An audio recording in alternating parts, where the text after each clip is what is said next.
By Monday morning, I had developed a flawless strategy for dealing with Mason Reed. Avoid him forever. It was simple, elegant, and immediately ruined when I walked into the student union and found him leaning against the coffee counter like he owned both the building and everyone inside it. Mason was 23, broad-shouldered, annoyingly composed, and apparently incapable of entering a room without attracting attention. Two alphas from the basketball team called his name. Someone near the windows waved. Mason ignored all of them. His eyes found me. That was the problem with Mason. Everyone thought he flirted with anything that breathed. I knew better. With me, he paid attention. Noah, he called. I considered pretending my name had changed. Mason crossed the room and held out a paper cup. Oat milk. 1 pump vanilla. No cinnamon. I stared at it. Why? Because that is your order. Why do you know my order? His mouth tilted into that infuriating half-smile. You have ordered the same thing every Tuesday for 2 years. My stomach tightened. That is unsettling. I prefer observant. I prefer boundaries. Something shifted in his expression. The teasing disappeared so quickly, I almost wondered whether I had imagined it. Then tell me where yours are, he said quietly. I will respect them. That was Mason too, though nobody seemed to notice.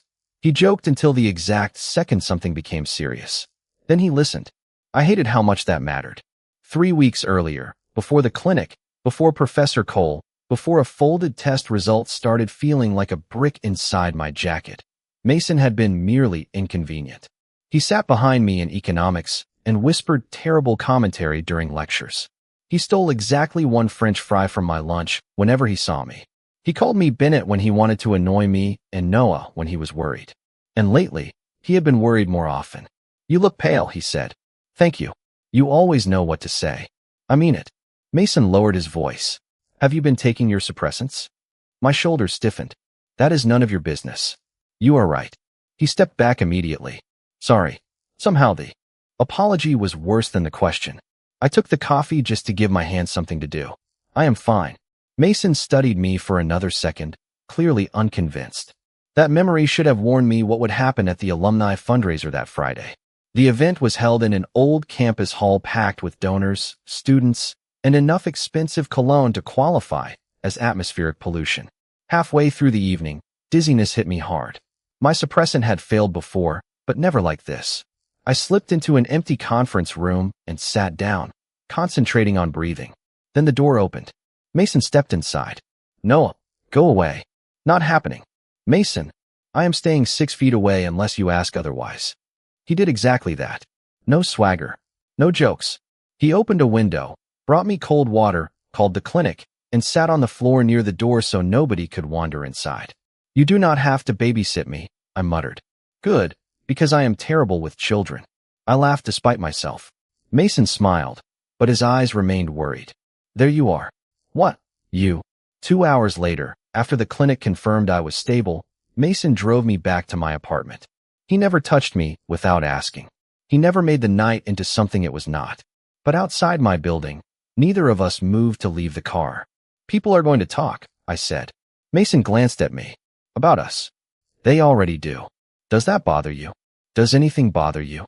His smile faded. More than you think.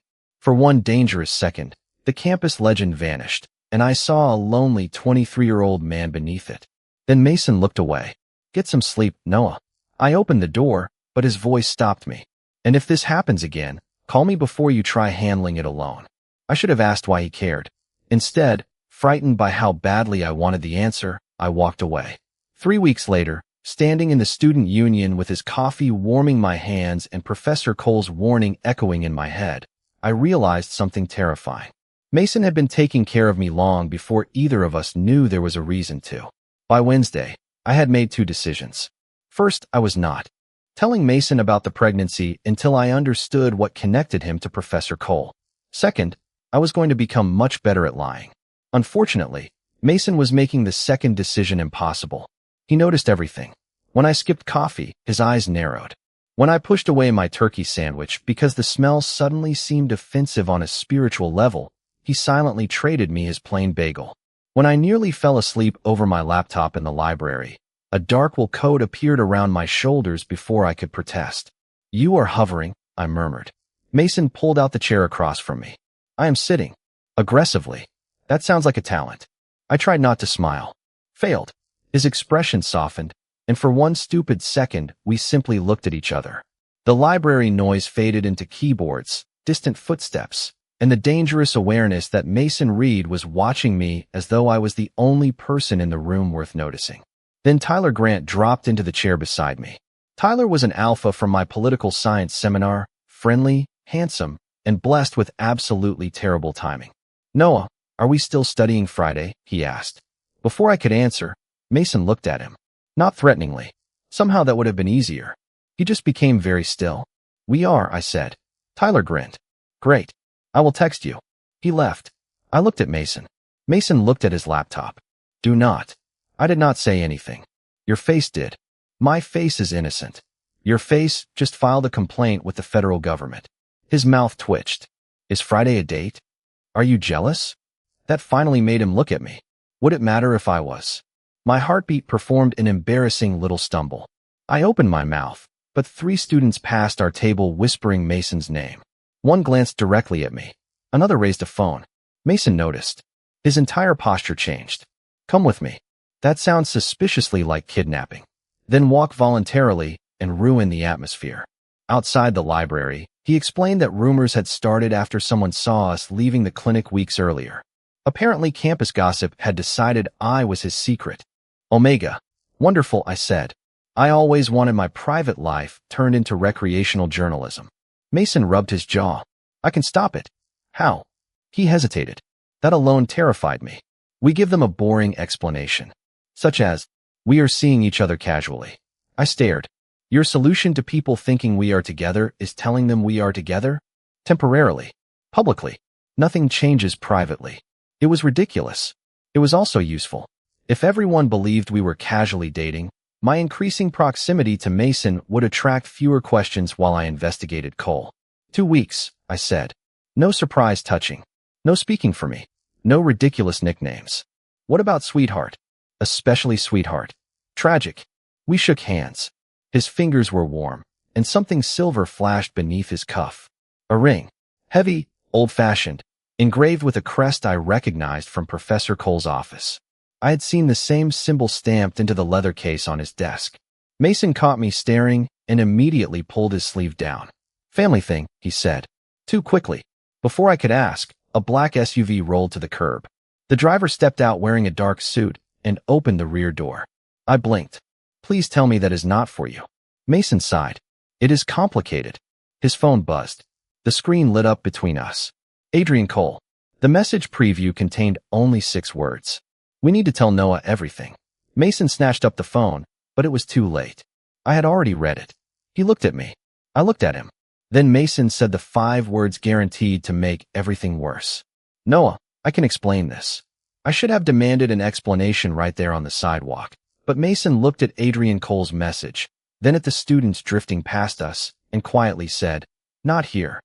That was how I ended up walking beside my fake boyfriend across campus, while approximately half the student body discovered our relationship before I had emotionally accepted that it existed. Mason did not touch me. He did not perform. He simply stayed close enough that nobody could corner me, which somehow felt more intimate than an arm around my shoulders. By lunch, the campus forum had exploded. Someone had posted a photograph of Mason and me outside the library with the caption asking whether Mason Reed had finally chosen an Omega. Another person mentioned the clinic. Then someone uploaded a photograph of Mason helping Professor Cole into the same black SUV I had seen the day before. The comments became ugly fast. Apparently Mason was dating me, secretly involved with Cole, or collecting Omegas as a competitive sport. I was reading the thread when a familiar voice said, "You always did have questionable judgment." I looked up and immediately regretted having eyes. Caleb Foster, my ex-boyfriend, stood beside our table wearing the expensive smile his parents had probably financed along with everything else. We had dated for 8 months sophomore year. He had spent 6 of those months explaining how much easier I would be to love if I were less sensitive, less stubborn, less myself. "Hello, Caleb." His gaze moved toward Mason's empty chair. "So the rumors are true." "Which rumor?" "There are 17 now. You and Reed." Caleb laughed softly. "Come on, Noah. Guys like Mason do not suddenly settle down." especially with someone who needs as much reassurance as you do. The words landed precisely where he intended. Old bruises did not need much pressure to hurt. That is enough, Mason said behind him. I had not heard him return. Caleb turned. Mason stood there holding 2 bottles of water, his expression almost bored. That was somehow more intimidating than anger. We are having a private conversation, Caleb said. No, Mason replied. You are publicly insulting someone who is too polite to embarrass you back. Caleb's smile tightened. I know Noah better than you do. Mason placed 1 bottle beside me. Then you should know better. No raised voice. No threat. Just 6 words delivered with enough certainty to silence the nearby tables. Caleb glanced around, suddenly aware that people were watching him instead of me. Whatever. When this little performance ends, do not say nobody warned you. He walked away. I stared at my water. You did not have to do that. Mason sat across from me. Yes, I did. Fake boyfriends are not required to fight emotional battles before lunch. I did not fight anything. You verbally removed him from the premises. Efficiently. I laughed before I could stop myself. Mason's expression softened. Was he always like that? Only when speaking. Mason almost smiled, but then his phone vibrated. At the same moment, Professor Cole entered the student union. Every whisper around us seemed to sharpen. Cole looked exhausted. Mason stood immediately. Adrian. Too familiar. Too personal. Cole stopped beside us and lowered his voice. Someone contacted the department chair. They have photographs from the clinic. Mason went completely still. Of you. Of both of us. Across the room, a student lifted a phone toward our table. Mason noticed and stepped sideways, blocking the camera's view of me without making a scene. Photograph me if you need entertainment, he said calmly. Leave Noah out of it. The phone lowered. My chest tightened. This was supposed to be pretend. 2 weeks. A convenient lie. Yet Mason had not even glanced at me before protecting me. It had been instinctive. Cole watched us with an expression I could not read. Then his eyes settled on Mason's silver ring. This cannot continue, he said. Mason's jaw tightened. I know. Then tell him. Mason looked at me. For the first time since I had known him, the most shameless alpha on campus looked genuinely afraid. Tell me what? I asked. Cole exhaled slowly. The reason Mason is listed as my emergency contact. Professor Cole looked at Mason for 3 long seconds before saying, He is my brother. I stared at him, then at Mason, then back at him, because apparently my brain required multiple camera angles to process betrayal. Your brother? Mason rubbed a hand over his face. Half-brother. Oh, excellent. That makes the secret family situation completely normal. Cole pulled out the chair beside us. Our mother remarried after my father died. Mason was born several years later. We used different last names. Suddenly, the matching crest made sense. The ring. Cole's leather case. The black SUV. The strange familiarity between them. Relief hit first. Mason was not connected romantically to Cole's pregnancy. Then anger arrived and kicked relief out of the room. You knew what I thought, I said to Mason. At the clinic, maybe not. Yesterday? Absolutely. I wanted to tell you. You had opportunities. I know. Cole glanced around the crowded student union. There is another reason Mason keeps the relationship private. Mason's expression hardened. Adrian. He deserves the truth. Cole turned toward me. The Reed name is Mason's legal surname, but his mother's family controls Hawthorne Group. I knew that name. Everyone did. Hawthorne Group owned hospitals, hotels, technology companies, and enough downtown real estate to make the skyline look like a family photo. I slowly looked toward the windows, where the black SUV waited at the curb. No, Mason said nothing. That was answer enough. You are a Hawthorne? My mother is Evelyn Hawthorne. As in Evelyn Hawthorne, chairwoman of Hawthorne Group. Yes. I laughed once, mostly because screaming seemed socially inconvenient. So my fake boyfriend is secretly an heir. I am not secretly anything. You arrived in a chauffeured SUV wearing a family crest while pretending you were just another student with an unreasonable coffee budget. I never pretended to be poor. That is your defense. Cole quietly stood. I should give you 2 privacy. Please do, I said. Mason waited until Cole left. Noah, my family name changes how people treat me. I came here using my father's surname because I wanted one place where nobody cared what I might inherit. And Professor Cole? He kept his father's name. When I enrolled, we agreed not to advertise that we were related. He did not want anyone accusing him of favoritism. I folded my arms. And his pregnancy? Mason's face softened. His husband, Daniel, is an alpha and an architect. He is working in Singapore. Adrian had complications last month, so I became his emergency contact until Daniel gets home. There it was. The explanation I had desperately wanted. It should have fixed everything. Instead, it made something ache. Why did Cole say you needed to tell me everything? Mason hesitated. Because he knows about you. My stomach dropped. What about me? Not the pregnancy, Mason said quickly. I do not know anything about that. My hand instinctively moved toward my jacket pocket. Mason noticed the movement, but did not question it. Then what does he know? That I have been asking him for advice about you. I blinked. Mason looked almost embarrassed. After your suppressant reaction, I asked Adrian how to help without making you feel controlled. I asked what foods might be easier on your stomach. What signs meant I should call a doctor. How to make sure another alpha did not crowd you. My anger faltered, which was extremely inconvenient. Why? His eyes met mine. Because you matter to me. The room suddenly felt too small. This was supposed to be fake. I know. Do you? I stood. Mason rose too, but did not reach for me. Noah, you knew my coffee order. You knew when I was tired. You knew when something was wrong, but I did not even know your real life. Pain flickered across his face. I am still Mason. I do not know that yet. I walked away before he could answer. My phone buzzed before I reached the doors. Unknown number. I opened the message and stopped cold. It contained a photograph of me leaving the Omega clinic, followed by one sentence. Ask Mason what his family expects him to do when an Omega carries a Hawthorne heir.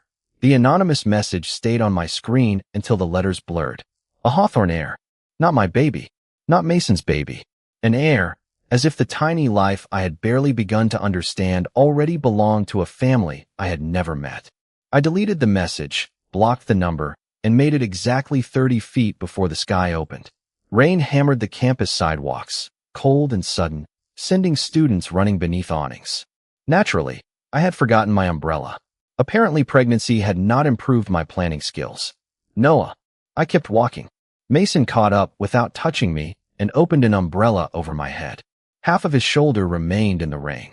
I said I needed space. You did. This is not space. Technically, there are 18 inches between us. I glared at him. Read the room, Hawthorne. He flinched. Not dramatically. Mason never did anything dramatically when. It actually hurt. Fair. He handed me the umbrella and stepped away. That should have satisfied me. Instead, watching rain soak through his jacket made me irrationally angry. Get under here, idiot. Mason obeyed without smiling. We walked in silence until another wave of dizziness rolled through me. I stopped beneath an oak tree, gripping the umbrella tighter. Mason noticed immediately. Sit down. I am fine. You are doing that thing where you turn pale and lie. I have many talents. He guided me toward a covered bench only after I nodded permission, then crouched several feet away. Do you need the clinic? No, water. Maybe. He produced a bottle from his bag. Of course he had water. Mason Reed, Billionaire Emergency Preparedness Kit. I drank slowly. Someone messaged me. I said. His expression changed. What did they say? I showed him the screenshot I had taken before deleting it. Mason went frighteningly quiet, but not angry at me. My family does not know, he said. Know what? His eyes searched mine. I had walked directly into that one. Nothing. Noah. Do not. He stopped immediately. Rain drummed against the metal roof above us. Finally Mason said, whatever they think they know, nobody in my family gets to decide anything about your life. You cannot promise that. Yes, I can. Because you are an heir? Because I spent 23 years learning exactly what my family can take from me. That silenced me. Mason stared out at the rain. When I was 13, my mother transferred me to a boarding school because I had become too attached to my friends.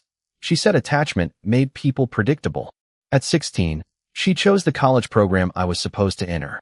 At 18, there was already a list of acceptable partners. He laughed quietly, without humor.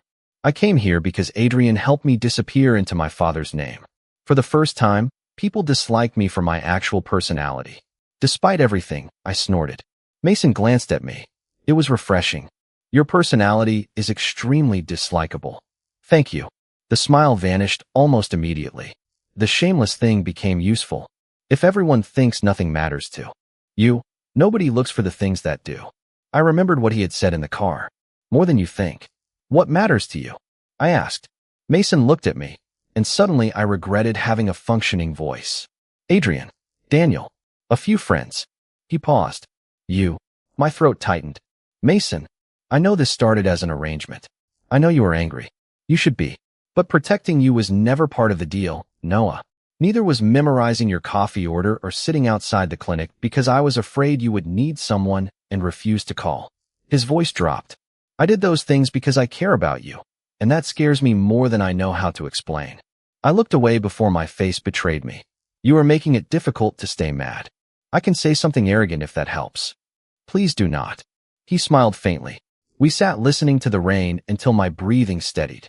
Then Mason drove me home, walked me to my apartment door, and stopped several feet away. No pressure. No questions. Get some rest, he said. I almost let him leave.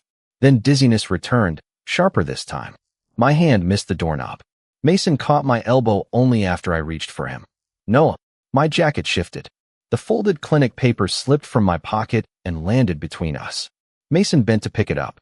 His eyes caught the word printed across the top. Pregnancy confirmation. The color drained from his face. Mason stared at the paper for so long that the rain outside seemed to become the loudest thing in the world. I watched his eyes move from pregnancy confirmation to my name, then slowly back to me. Is the baby okay? He asked. Of all the questions I had prepared myself to survive, that was not one of them.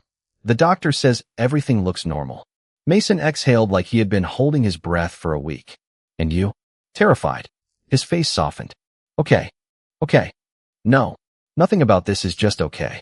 I am trying very hard not to say the wrong thing. That would be a historic first. He almost smiled. Then his phone began vibrating. Mine followed 1 second later. Then again. And again. I looked down. Campus forum notifications covered my screen. Someone had uploaded photographs of Mason and me leaving the clinic weeks earlier. Another photograph showed me accepting his coffee. Another showed us beneath the umbrella that afternoon. Then came the screenshot that made my stomach drop. It was our fake relationship agreement, the stupid 2-week arrangement we had written in a shared document because Mason had joked that every respectable fake romance required paperwork. Someone had obtained it. Worse, pieces had been rearranged. My line about using the relationship to reduce questions appeared beside a fabricated sentence about gaining access to the Hawthorne family. The post headline accused me of targeting a wealthy alpha and using a pregnancy to secure my future. No, I whispered. Mason took out his phone. His expression went blank. Within minutes, the screenshots had spread beyond the forum. Students were already gathering beneath the apartment awning, staring at their screens. One comment called me a gold digger. Another claimed I had planned everything after discovering Mason's identity. Someone had even posted the clinic photograph beside an estimate of the Hawthorne fortune. My hands started shaking. I did not write that. Mason said nothing. Mason. He kept reading. 5 seconds. Maybe 6. It felt like an hour. Say something. He finally lifted his eyes. His face was unreadable. My chest hollowed out. You believe it. No, you hesitated. Because I am trying to figure out who had access to this. That is not what I asked. The elevator opened behind us, and 3 students stepped into the hallway. They recognized us immediately. One raised a phone. Noah. Did you know he was a Hawthorne before you started dating him? Another asked. I froze. Mason moved beside me, not in front of me. Put the phone down, he said calmly. Why? The student asked. If Noah has nothing to hide, he can answer. Mason's voice became colder. His medical information was stolen, his private messages were altered, and you are treating harassment like entertainment. He owes you nothing. The phone slowly lowered. Then Caleb stepped out of the elevator. Of course he did. Interesting, he said. You might want to check the original document history before defending him. Mason looked at him. I already am. Caleb's confidence flickered. Mason turned his laptop toward me. The document history showed every version of our agreement, every edit, every timestamp. None contained the lines from the leaked screenshots. Mason forwarded the record to himself. This proves they were altered. Relief hit me, so suddenly my knees weakened. Caleb scoffed. It proves the document changed. No, Mason said. It proves Noah did not write what you accused him of writing.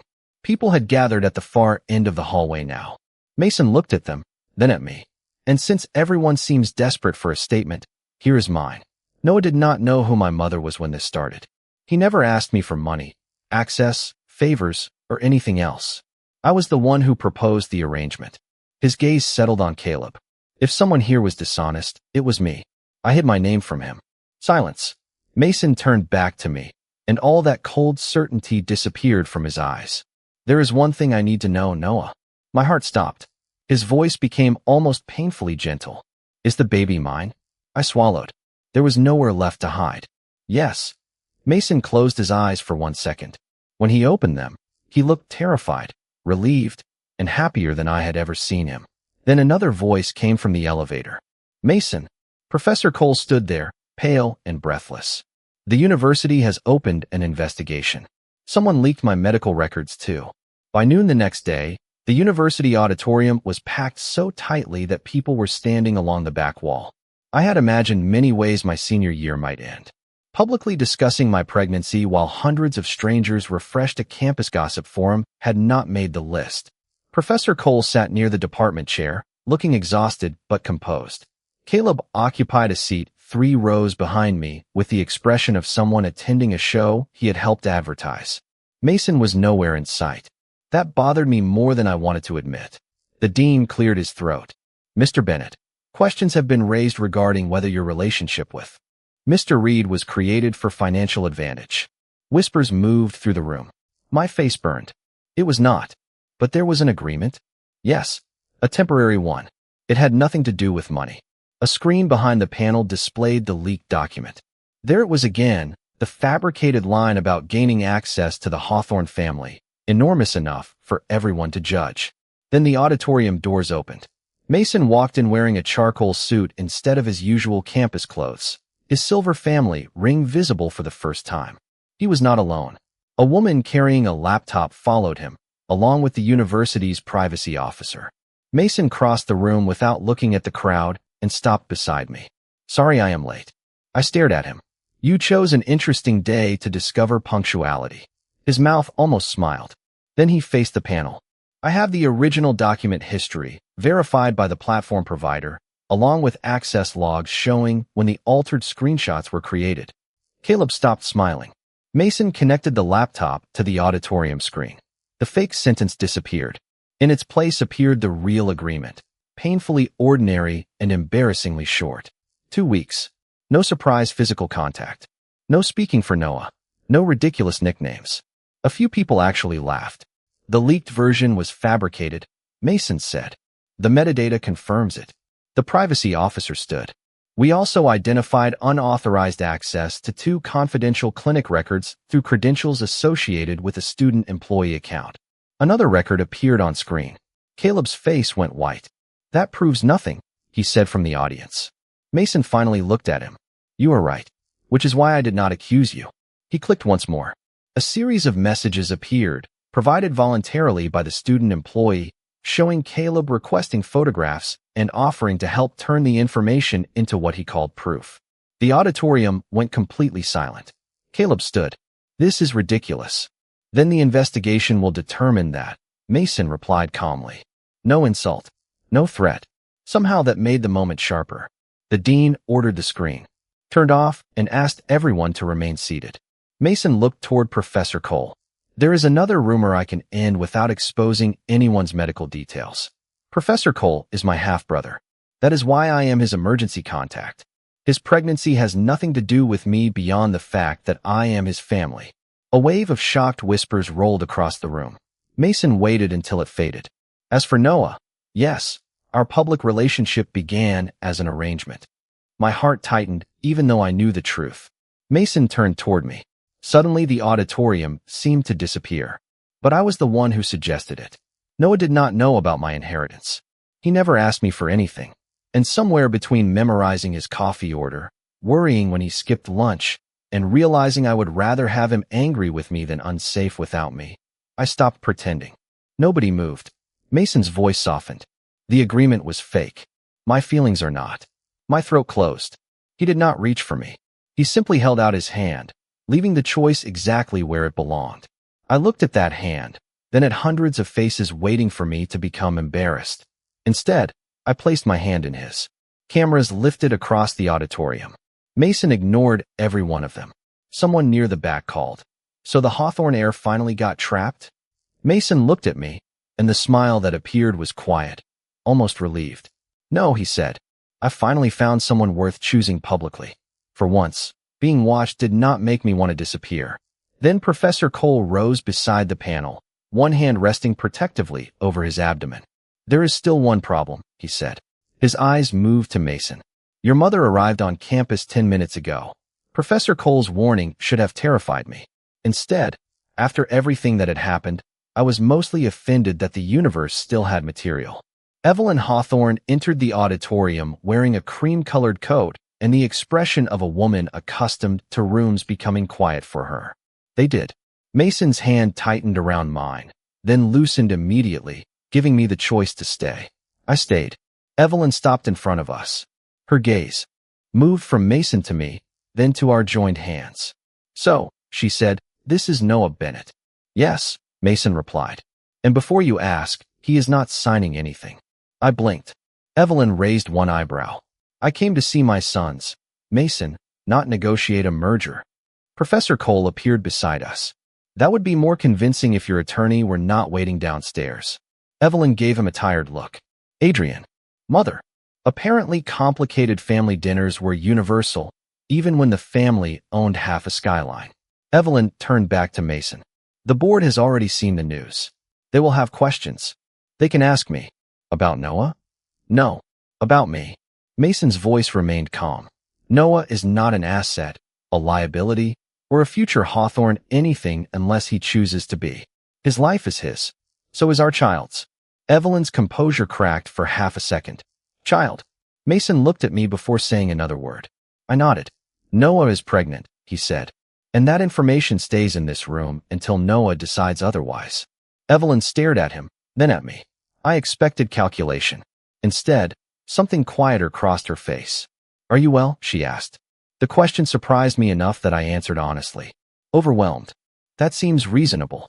Mason looked equally suspicious. Evelyn sighed. Contrary to what my children believe, I am capable of learning from my mistakes. Cole made a doubtful sound. Occasionally, she added. She promised that Hawthorne Group would cooperate with the privacy investigation and that nobody from the family would contact me without permission. It was not an apology for Mason's childhood, and it did not magically repair anything. But it was a boundary, clearly spoken and publicly accepted. For now, that was enough. The university investigation moved quickly after that. The altered screenshots were formally declared fraudulent. Caleb and the student employee faced disciplinary proceedings, while Professor Cole was cleared of every rumor involving Mason. A week later, Cole's husband returned from Singapore, furious about the leak and embarrassingly affectionate toward his husband. Watching Mason quietly step away when Daniel arrived told me more about him than another confession could have. He had never been trying to replace anyone. He had simply been holding things together until someone came home. 2 weeks after the auditorium hearing, Mason and I sat in the same library where our ridiculous arrangement had begun. He placed a sheet of paper between us. What is this? I asked. A revised contract. I groaned. Absolutely not. Read it. There were only 4 lines. No pretending. No family decisions without Noah. No disappearing when things become difficult. Coffee privileges remain negotiable. I laughed. You are unbelievable. There is space for amendments. I took his pen and added one final line. Mason Reed must ask Noah Bennett on an actual date like a normal person. Mason read it, suddenly looking less like an heir and more like the nervous 23-year-old man I had finally learned to see. Noah Bennett, would you have dinner with me Friday? Maybe. His face fell. I smiled. I am kidding. Yes. 3 months later, we moved into a quiet apartment 15 minutes from campus. Not a Hawthorne property. Not something his family selected. Ours. Mason assembled the crib badly. I corrected him loudly. Professor Cole sent photographs of his newborn son at impossible hours. Life remained complicated, public, and nothing like the future I had planned. But on graduation day, when Mason found me beneath the oak trees and held out his hand, I took it without checking who was watching. Once, our relationship had needed rules because pretending felt safer than telling the truth. Now there was only one promise that mattered. Whatever came next, neither of us would choose it for the other. We would choose it together.